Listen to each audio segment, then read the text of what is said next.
Olá, esse é mais um vídeo para os pais.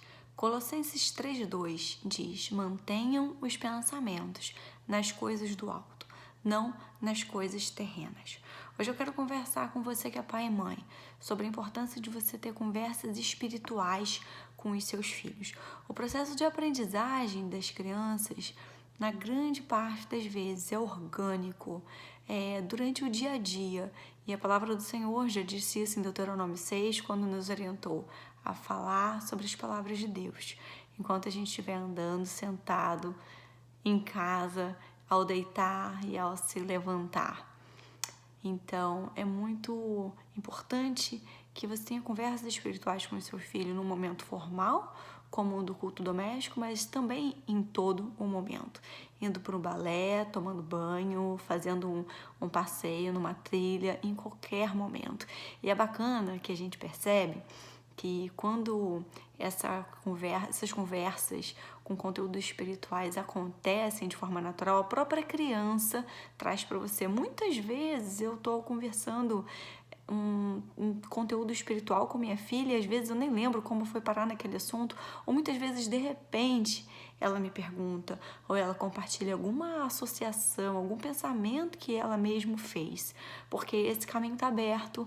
A gente fala do Senhor em todo o tempo do nosso dia, a gente não fala do Senhor uma vez na semana ou em um único momento do dia, a gente fala do Senhor o tempo todo.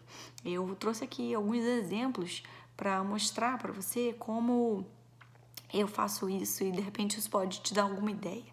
Toda vez que eu vejo algum pano dobrado, ou de um lençol, ou de um guardanapo de pano, ou de uma colcha, eu sempre falo: minha filha, você se lembra do que a Bíblia diz que é um pano dobrado? O que significa? É o pano dobrado, dizendo que Jesus voltará. E o que isso significa pra gente, como nós devemos viver à espera pela vinda do nosso Senhor, do nosso Salvador. E onde é a nossa verdadeira casa. Inclusive, me lembrei agora, teve um episódio que a gente ia receber em casa uma visita que não era alguém tão conhecido para ela na época. E eu falei: minha filha, eu quero que você seja muito hospitaleira com os filhos da tia que vai vir aqui, deixa eles brincarem do que eles quiserem. E ela falou assim para mim: tudo bem, mãe, a minha verdadeira casa não é aqui. De repente, sem que eu esperasse, ela deu essa resposta. E assim como muitas vezes, sem que eu espere, como hoje também aconteceu, ela me fazendo algumas perguntas no meio de uma trilha, e isso acontece de uma forma orgânica. Sempre que tem um dia nublado, eu não deixo de falar do que isso representa também para mim, que muitas vezes a gente tem nuvens, mas o sol tá lá. Então, muitas vezes a gente tem problemas, a gente pode não ver o sol, mas o sol, Deus, sempre está lá. E a gente pode não ver, mas a gente sente que Ele está lá. Também nunca desperdiço um vento quando tem vento. Deus é como vento, a gente não pode ver ainda, mas a gente pode senti-lo. Também toda vez que eu passo por uma grande rocha, meu Deus, é uma rocha em quem eu me escondo. O que é uma rocha? Como a rocha é forte, como a rocha é segura. Deus é forte, Deus é seguro.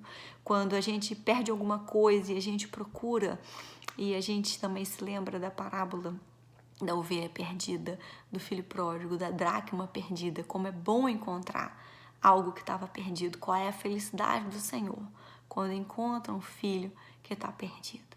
Quando a gente vai dormir, também é um momento para a gente lembrar e reforçar com a criança que Deus não dorme, que Deus sempre cuida da gente. Aos seus amados Ele dá enquanto dormem. Então, na hora de acordar, a gente também pode lembrar de quantas misericórdias do Senhor se renovam a cada momento, do quanto Deus cuidou de quem está na China, de quem está na Austrália, de quem está em qualquer fuso horário. Enquanto a gente acabou de acordar, Deus está cuidando daqueles que estão indo dormir. Deus tem tudo na palma de suas mãos. Ele tem controle de todas as coisas, não desperdiça nada. Quando a gente vê uma formiga, a gente também pode lembrar do quanto a Bíblia fala sobre a formiga, do quanto a Bíblia conta que a formiga não é preguiçosa, e também do quanto a gente parece ser tão grande para a formiga e do quanto Deus é tão grande para nós, que talvez para Ele nós possamos ser tão pequenos e vulneráveis, como uma formiga é pra gente. Também na hora de abrir uma porta, eu posso perguntar para ela: minha filha, você se lembra qual é a porta que tem uma maçaneta só? Você sabia que tem uma porta que tem uma maçaneta só? É a porta do nosso coração, porque só a gente pode abrir para Deus entrar. E também na hora de comer, quando a gente está com fome, a gente pode se lembrar quem é o pão vivo que vem do céu e que mata a fome na nossa alma, a fome no nosso coração, o buraco do nosso coração. E o que Jesus falou, qual que era a comida dele? Fazer a vontade de Deus. E assim como a gente come para matar a nossa fome do nosso estômago, da nossa barriga, a gente também precisa alimentar a fome do nosso coração, a fome de Deus, ler a Bíblia, fazer a nossa devocional.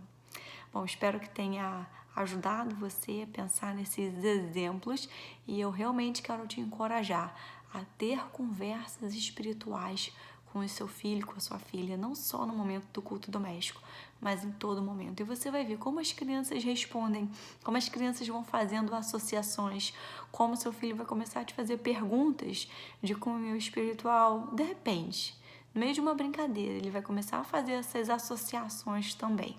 E isso vai ser importante para que a verdade esteja marcada, firmada, inculcada na mente e no coração dele.